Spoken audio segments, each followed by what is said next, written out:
Hello प्यारे साथियों, आज हम करने वाले हैं 10th क्लास भूगोल के चैप्टर नंबर 4 के एमसी क्वेश्चन, जो कि कृषि पाठ है। पाठ का नाम कृषि है। वेरी वेरी इंपॉर्टेंट है क्योंकि इस पाठ से महत्वपूर्ण क्वेश्चन बहुत आते हैं और अभी बोर्ड एग्जाम होने वाले हैं। तो अभी ये बड़ा पाठ है, इसको हम दो पार्ट में डिवाइड करेंगे। पहले पार्ट में हम देखते हैं कि निम्नलिखित में से क्या भारत के लोगों का सबसे महत्वपूर्ण व्यवसाय है। भारत के अंदर सबसे ज्यादा जो व्यवसाय है, मुख्य रूप से जो लोग खेती क्या काम करते हैं, वो है कृषि। और भी बहुत सारे हैं, जैसे कि विनिर्माण उद्योग है, भोजन इकट्ठा करना, सेवाएं वगैरह होती हैं। लेकिन भारत के अंदर जो है ना, वो कृषि व्यवसाय सबसे ज्यादा है। कौन सा है? खेती बाड़ी सबसे ज्यादा लोग करते हैं। तो उसके बाद अगला क्वेश्चन है आपका कि भूमि पर उच्च जनसंख्या दबाव वाले क्षेत्रों में इनमें से किस प्रकार की खेती की जाती है। भाई, जहां पर भूमि, ऐसी भूमि जहां पर लोग बहुत ज्यादा मात्रा में है, जैसे कि आपने सुना होगा बिहार की सबसे ज्यादा जनसंख्या घनत्व है। इस प्रकार बिहार है, उत्तर प्रदेश है, उड़ीसा है, यहाँ पर जनसंख्या का बहुत बड़ा दबाव है। वहां पर किस प्रकार की खेती की जाती है? तो वहां पर की जाती है गहन जीविका कृषि। गहन जीविका कृषि ऐसी खेती जिसमें जीवन चलाने के लिए की जाती है और गहन रूप से, सघन रूप से खेती की जाती है। और मुख्य रूप से ये है चावल। चावल जो है गहन कृषि, जीविका कृषि है जीवन चलाने के लिए। तो जहां पर जनसंख्या का दबाव अधिक है, वहां पर गहन जीविका कृषि की जाती है। और बाकी है जैसे कि प्रारंभिक जीविका कृषि, प्रारंभिक जो शुरुआत में करते थे खेती। उसके बाद है वाणिज्यिक। वाणिज्यिक मतलब व्यापार के लिए खेती की जाती है, जैसे गन्ना है, कपास है इत्यादि। उसके बाद है रोपण कृषि, जैसे केला है, रबड़ है। ये क्या है? रोपण कृषि। लेकिन जहां जनसंख्या ज्यादा है वहां पेट भरने के लिए खेती की जाती है। तो आपका आंसर हो गया बी। उसके बाद अगला क्वेश्चन है कि इनमें से कौन सी खरीफ की फसल है। देखो, इसको बोलते हैं फसल ऋतु में। मुख्य रूप से दो भागों में बांटा है, खरीफ और रबी की फसलें। नाम से ही देख लेना, जो खरीफ नाम है ना, खरीफ बड़ा नाम है। इसका मतलब जो ज्यादा मौसम आता है। बड़ा मौसम कौन सा आता है हमारे देश में? गर्मी का।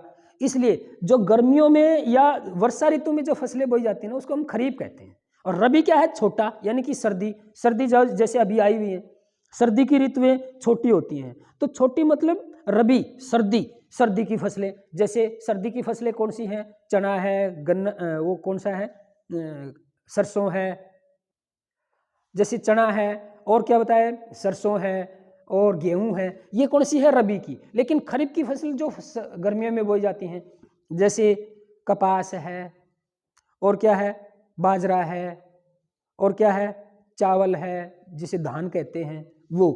तो यहां पर देखो, जौ, मटर, बाजरा, सरसों। देखो, जौ, मटर और सरसों ये सर्दियों में बोई जाती है, इसलिए इनको रबी की फसल कहते हैं। लेकिन जो बाजरा है वो खरीफ की फसल है। तो आपका आंसर हो जाएगा बाजरा। उसके बाद अगला क्वेश्चन है कि भारत में सबसे बड़ा उत्पादक देश होने के साथ साथ इनमें से किस फसल का उपभोक्ता भी है। कि भारत सबसे बड़ा उत्पादक है खेती की बाड़ी के मामले में, बहुत ज्यादा फसलें पैदा करता है। लेकिन उसके साथ साथ इसका क्या करता है? उपभोग भी बहुत ज्यादा करता है, प्रयोग भी बहुत ज्यादा करता है। वो है दलहन। दलहन मतलब जो दालों वाली फसलें हैं, जैसे कि चना, मूंग, मोठ, ये जो है सबसे ज्यादा उत्पादन भी करता है और उपभोग भी ज्यादा करता है। इसलिए कई बार इसका आयात भी करना पड़ता है। तो आपका आंसर हो जाएगा दलहन। जो फसलें हैं वो उत्पादन के साथ साथ इसका उपभोक्ता भी बहुत ज्यादा मात्रा में है। इसके बाद अगला क्वेश्चन है जायद। अच्छा, अभी थोड़ी सी देर पहले मैंने बताया था रबी, खरीफ, और एक होता है जायद और होती है फसल ऋतु, जो रबी और खरीफ के बीच में होती है। जैसे रबी खत्म होती है और खरीफ शुरू होती है, उसके बीच में जो फसलें बोई जाती है उसको हम जायद कहते हैं। तो जायद जैसे बेलदार फसलें हैं, खरबूजा है, तरबूज है, ये क्या है? जायद फसल बोलते हैं इनको। जैसे कि अभी फरवरी से लेके मार्च, अप्रैल, मई में जो फसलें आएंगी उसको हम जायद फसल बोलते हैं। तो यहाँ पे गन्ना, खरबूजा, मूंगफली, मूंग, ये जो खरबूजा है ये जायद फसल है। जायद सस्य प्रारूप के दौरान इनमें से कौन सी फसल पैदा होती है? तो जायद की फसल कौन सी है? खरबूजा, तरबूज, जो भी बेल वाली फसलें हैं वो जायद की फसलें हैं।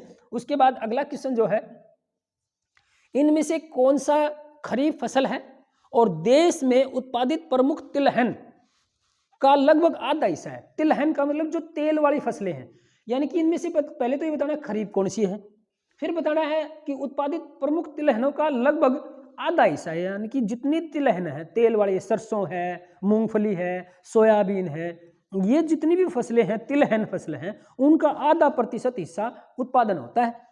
तो सरसों है ये तो देखो भाई रबी की है, नारियल ये भी तेल वाली है, अरहर ये भी क्या है दालों वाली है, दलहन फसल है। लेकिन सोयाबीन यहाँ पे आंसर दे ही नहीं रखा, तो हम यहाँ पे इस के हिसाब से आपका ये आंसर गलत हो जाएगा। तो यहाँ पे मूंगफली जो है ना, अगर आंसर ये नहीं है तो सरसों आएगा आंसर। क्या आएगा आंसर इसका? सरसों आएगा। अगर मूंगफली आता तो मूंगफली होता। तो इस प्रकार ये यहाँ पे गलत प्रिंट है, तो आपका क्या हो जाएगा? सरसों जो है लगभग आधा हिस्सा पैदा किया जाता है। उसके बाद अगला क्वेश्चन है आपका, चाय की खेती में निम्न में से किस प्रकार की कृषि का एक उदाहरण है? चाय की खेती होती है वो किस प्रकार का उदाहरण है? बागवानी, बागवानी तो है। रोपण कृषि, हाँ सबसे ज्यादा क्या होता है? रोपण कृषि, जैसे कि चाय है, गन्ना है, रबड़ है, कौवा है, इसको रोपण फसल बोलते हैं। तो इसका किस प्रकार की कृषि का उदाहरण है? ये रोपण कृषि की एक उदाहरण है चाय। उसके बाद अगला क्वेश्चन जो है आपका वो है श्वेत क्रांति। नाम से ही है, श्वेत का मतलब सफेद। सफेद किस क्रांति, श्वेत क्रांति किससे उदाहरण है? दूध उत्पादन के लिए, क्योंकि दूध क्या होता है? सफेद रंग का होता है। दूध उत्पादन के लिए क्या क्या क्या नाम दिया गया? श्वेत क्रांति। इसी प्रकार एक हरित क्रांति, हरित मतलब हरे पौधे, यानी कि कृषि को बढ़ावा देना क्या कहलाता है? हरित क्रांति। तो इस प्रकार क्या पूछा गया कि श्वेत क्रांति में निम्नलिखित में से किस उत्पाद के उत्पादन में सुधार शामिल है? तो सीधी सी बात है, क्या है आपका आंसर? क्या हो जाएगा? दूध। दूध जो है श्वेत क्रांति में सबसे ज्यादा बढ़ाने के लिए, उसका सुधार करने के लिए एक क्रांति लाई गई है जिसका नाम दिया गया श्वेत क्रांति। जैसे एक और आजकल चल रहा है गुलाबी क्रांति, है ना, वो क्या बोलते हैं, मांस का जो उत्पादन कर रहे हो, या हरित क्रांति आया था कृषि के लिए। उसके बाद अगला क्वेश्चन क्या है कि निम्नलिखित में से कौन सा देश तिलहन का सबसे बड़ा उत्पादन? तिलहन जो तेल वाली फसलें हैं, तो इसमें तेल के मामले में जो तिलहन फसल है, जैसे सरसों है, मूंगफली है, इसमें सबसे ज्यादा जो उत्पादन करता है तिलहन का, वो कौन करता है? भारत करता है। उसके बाद अगला क्वेश्चन है आपका कि निम्नलिखित में से कौन सी एक रेशेदार फसल है? रेशेदार जो जिससे धागा बनाया जाता है वो क्या कहलाते हैं? रेशेदार कहलाती हैं। तो बतानी है। रबड़, रबड़ से कोई रेशा नहीं बनाया जाता। जूट, हाँ जूट तो आपने देखा होगा, बोरी वगैरह या सूतली बोलते हो, धागा जिससे बनता है उसे जूट फसल बोलते हैं। तो ये टमाटर से कोई रेशा नहीं मिलता, कॉफी से भी कोई रेशा नहीं मिलता। तो जूट जो फसल है वो एक रेशेदार फसल है। उसके बाद अगला क्वेश्चन है आपका कि कौन सा देश विश्व में फल एवं सब्जियों का सबसे बड़ा उत्पादक है? तो नाम से ये फल और सब्जियां हमारे भारत देश में सबसे ज्यादा उत्पादन होती है। तो आपका आंसर हो जाएगा, जो सबसे ज्यादा उत्पादन करने वाले फल और सब्जियों का जो देश है वो कौन है? भारत है। उसके बाद अगला क्वेश्चन है, रेशम उत्पादन के लिए रेशम के कीड़ों को पालना क्या कहलाता है? देखो, खेतीबाड़ी को क्या कहते हैं? एग्रीकल्चर कहते हैं। इसी प्रकार मछली पालन को क्या कहते हैं? पिसीकल्चर कहते हैं। इसी प्रकार जैसे रेशम कीट पालन है उसको क्या कहते हैं? सेरीकल्चर कहते हैं। इसी प्रकार फ्लोरिकल्चर, फूल पैदा करना, सेरीकल्चर, और क्या बताया? हॉर्टिकल्चर, हॉर्टिकल्चर में फल और सब्जियों का पैदा करना क्या कहता है? हॉर्टिकल्चर। तो इस प्रकार जो रेशम के कीट हैं, रेशम उत्पादन करने के लिए जो रेशम कीट पाले जाते हैं उसका एक नाम दिया गया है और उसको बोलते हैं सेरीकल्चर। क्या बोलते हैं? सेरीकल्चर। तो इस प्रकार अगला क्वेश्चन क्या है, भारत के निम्नलिखित में से किस राज्य में चावल को व्यावसायिक फसल माना जाता है? व्यवसाय के लिए, धंधे के लिए किस राज्य में भारत के अंदर चावल को लिया गया है? तो वो है पंजाब। पंजाब के अंदर धान पैदा की जाती है। एक तो होता है जीवन यापन के लिए, एक होता है व्यवसाय के लिए। तो पंजाब के अंदर चावल को व्यवसाय के लिए पैदा किया जाता है। तो आपका आंसर हो जाएगा व्यवसाय के लिए पंजाब में धान पैदा किया जाता है। उसके बाद अगला क्वेश्चन क्या है, निम्नलिखित में से किस फसल को सुनहरा रेशा कहा जाता है? सुनहरा मतलब सोने जैसा। तो नाम से ये सोने जैसा रंग किसका होता है भाई? जूट का होता है। बोरी जो वगैरह होती है वो क्या होती है? सुनहरा रेशा कहा जाता है उसको। उसके बाद अगला क्वेश्चन क्या है, निम्नलिखित में से कौन रोपण कृषि का उदाहरण है? तो जूट, गेहूं, चाय, तिलहन। तो नाम से ही है, चाहे चाय है, गन्ना है, कौवा है, कौवा जिसे कॉफी बोलते हो आप इंग्लिश में, हिंदी में कौवा बोलते हैं। तो चाय जो है एक रोपण कृषि का उदाहरण है।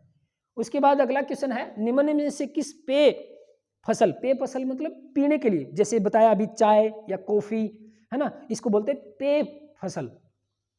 पेय फसल में भारत विश्व का अग्रणी उत्पादक और निर्यातक भी है। उत्पादन भी करता है और इसको निर्यात भी करता है। तो पता है भाई सबसे ज्यादा जो है भारत के अंदर चाय पैदा की जाती है। क्या पैदा की जाती है? चाय पैदा भी की जाती है और उसको निर्यात भी किया जाता है भारत के अंदर। ये एक पेय पदार्थ है। वैसे दालें नहीं है, दालें दलहन में आती हैं। दही क्या होता है, ये भी दुग्ध उत्पादन है। उसके बाद अगला क्वेश्चन जो है आपका कि भारत में मुख्य रोपण फसल कौन सी है। रोपण फसल अभी बताया, चाय, गन्ना, रबड़ इत्यादि।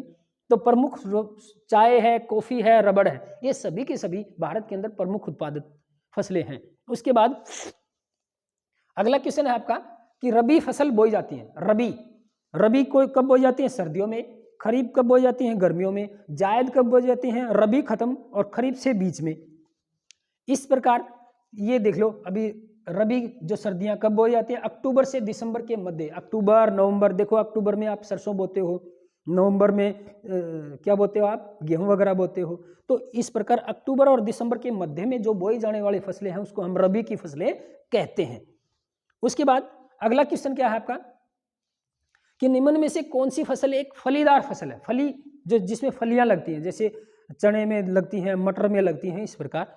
तो इसमें दालें, जो जितनी भी दालें हैं उनको हम फलीदार फसलें भी कहते हैं। दाल देख लो, चाहिए चना है उसमें फली है, मटर भी दाल होती है एक प्रकार की, वो भी क्या है, फलीदार है। जैसे और है अरहर है, सब में कितनी जितनी भी दालें हैं वो फलीदार फसलें होती हैं। तो आपका आंसर क्या हो जाएगा, दालें जो है वो एक फलीदार फसल है।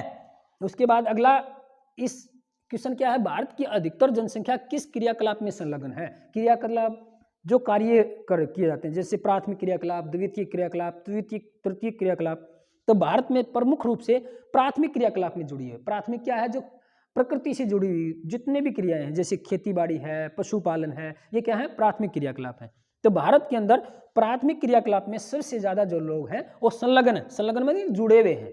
तो इस प्रकार पहले पार्ट में हम यही क्वेश्चन करेंगे, अगले पार्ट में फिर आपके साथ उपस्थित होंगे, क्योंकि ये बड़ा पार्ट है और इसमें से एक क्वेश्चन या दो चार क्वेश्चन, एक दो क्वेश्चन पक्का आता है। तो इस अगले पार्ट को देखने के लिए इस चैनल को सब्सक्राइब कर ले और नोटिफिकेशन का बटन दबा दें, जिससे आपको पता चल जाएगा कि अगला पार्ट आ चुका है।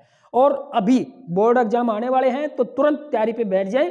तो इस वीडियो को देखने के लिए धन्यवाद। अगली वीडियो में फिर उपस्थित होंगे। Thank you very much.